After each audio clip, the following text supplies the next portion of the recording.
कि केवल उस एक ब्रह्म को ही जाने। यही अमृत रूप परमात्मा के पास पहुंचाने वाला पुल है।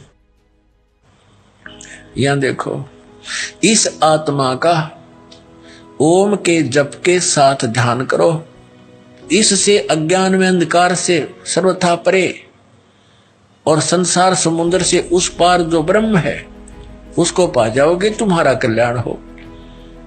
ब्रह्म ओम ब्रह्म का जाप है, और इसी ब्रह्म को ये कभी तो अक्षर ब्रह्म कह रही है, यहां भी अक्षर ब्रह्म कहा है। तो इसे सिद्ध है कि ये कितनी विद्वान है, और इसने कहा कि इस ब्रह्म की पूजा करो और सबकी पूजा छोड़ दो। और वो ब्रह्म कहाँ रहता है? उसका ओम नाम है। वह यह सबका आत्मा ब्रह्म ब्रह्मलोक रूप दिव्य आकाश में स्थित है।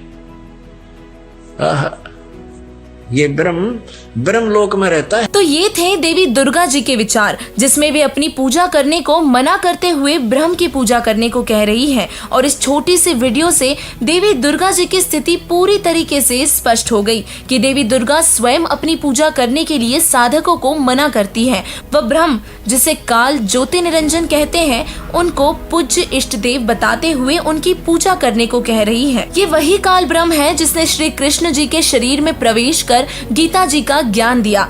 गीता अध्याय 11 के श्लोक नंबर 32 में गीता ज्ञानदाता कह रहा है, मैं काल हूँ और मैं अब प्रविष्ट हुआ हूँ।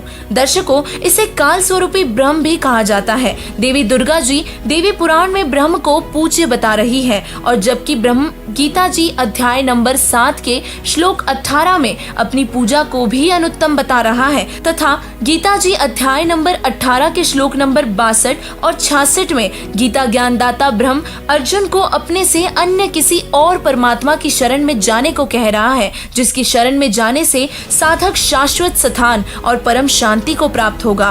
देवी पुराण और गीता जी से स्पष्ट हुआ कि देवी दुर्गा की पूजा करना व्यर्थ है।